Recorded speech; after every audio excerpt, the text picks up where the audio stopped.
Well, if you can solve the Middle East crisis, there would have to be no health problem anywhere in the world, I'd reckon, because it is an ongoing thing as old as the Bible itself. Dr. Daniel Pipes is the president of the Middle East Forum, a Taube distinguished visiting fellow of the Hoover Institute of Stanford University. He's visiting Australia, and welcome to the studio, sir. Thank you so much, Gary. Now, they say that if your warnings had been heeded, the 9/11 attacks almost 10 years ago wouldn't have happened. Is that a big claim, or why would it have been true? I wouldn't make that claim, but I was focused on radical Islam or Islamism before 9/11 when a lot of people were not.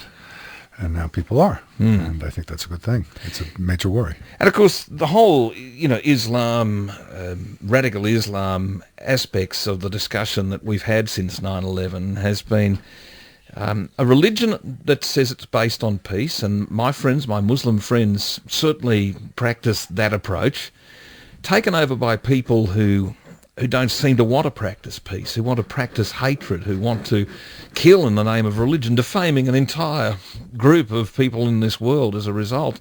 How do we actually defeat that kind of ignorance?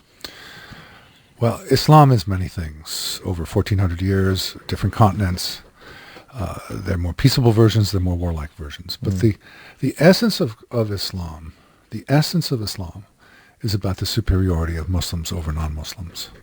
Now, this can take more benign and less benign forms. It can take a form of wanting to show you the beauties of Islam. It can take the form of Al-Qaeda wanting to murder you.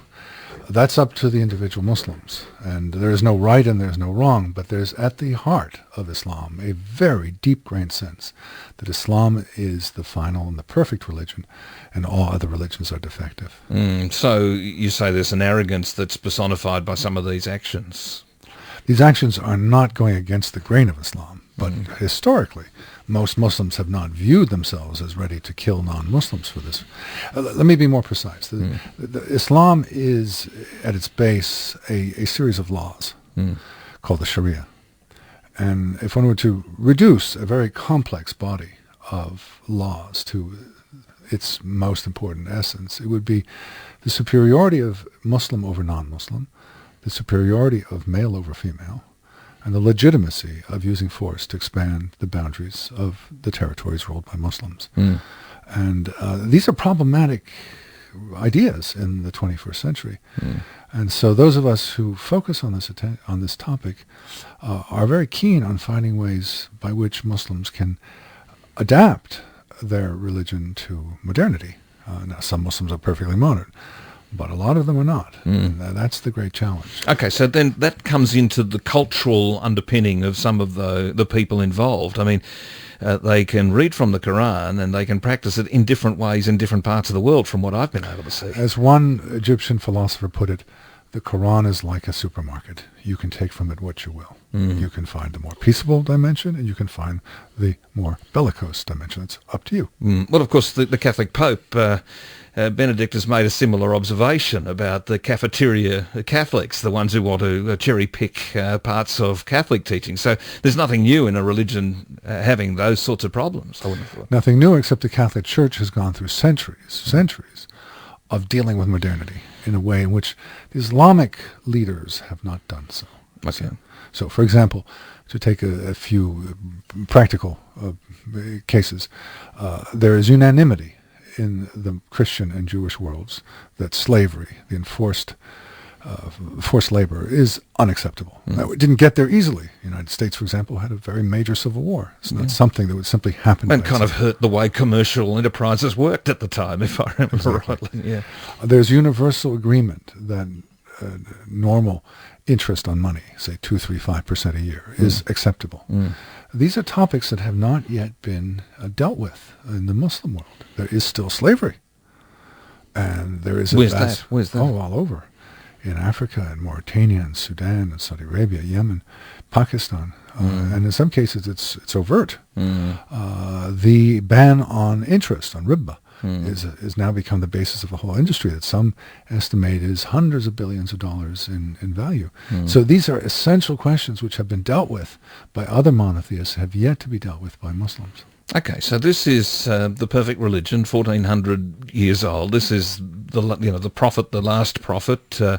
That is their teaching, and Correct. And that is how they organise themselves. But the Koran itself has been a book that was written and is still in its perfect form, if you like, of 1400 years ago. The Bible, of course, been updated and rewritten. I'm not sure of the Torah and the Jewish scripts, but I just simply make the point that in the case of the Bible was updated and updated and updated. The Quran hasn't been. I'm not quite sure what you mean by the Bible being updated. But well, updated in the sense that it was written and then rewritten. It was interpreted. Original scripts were rewritten by people in Rome. Perhaps it might be useful to draw the comparison between the Quran and Jesus. Both are the Word of God, and both are the essence of the religion. Not the Quran and the Bible, but the Quran and Jesus. The Bible and Muhammad. It's a different kind of religion.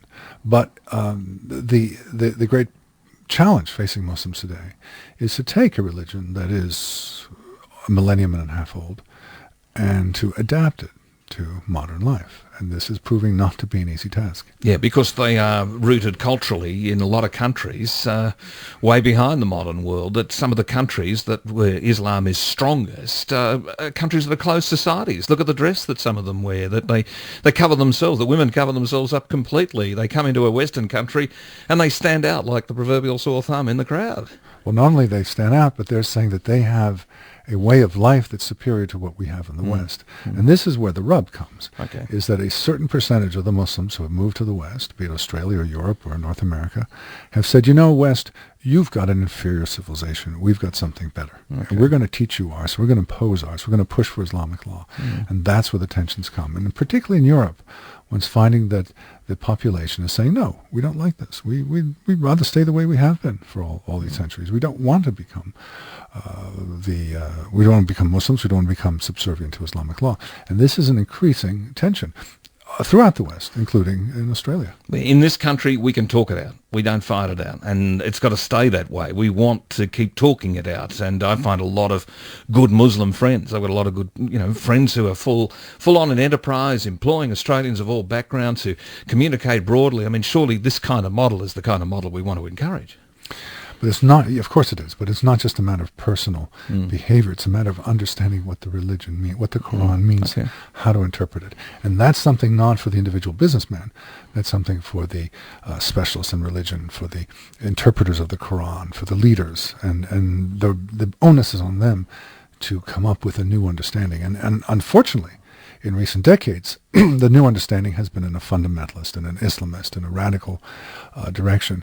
The good news is that in the last 10 years especially, one sees new voices and hears new interpretations that are more constructive and more modern. So the challenge to Muslims is to take charge of their religion and to bring it and to bring the modern world and it together. Exactly. In effect, there's a fight among Muslims how to understand the Quran, how to understand the religion.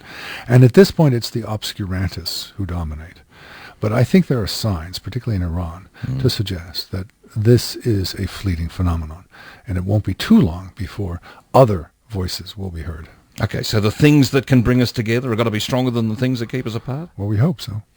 Yeah, I think so too. Well, your visit to Australia, I know you'll be doing a number of TV performances. Thank you for taking the time to come to talk to us today.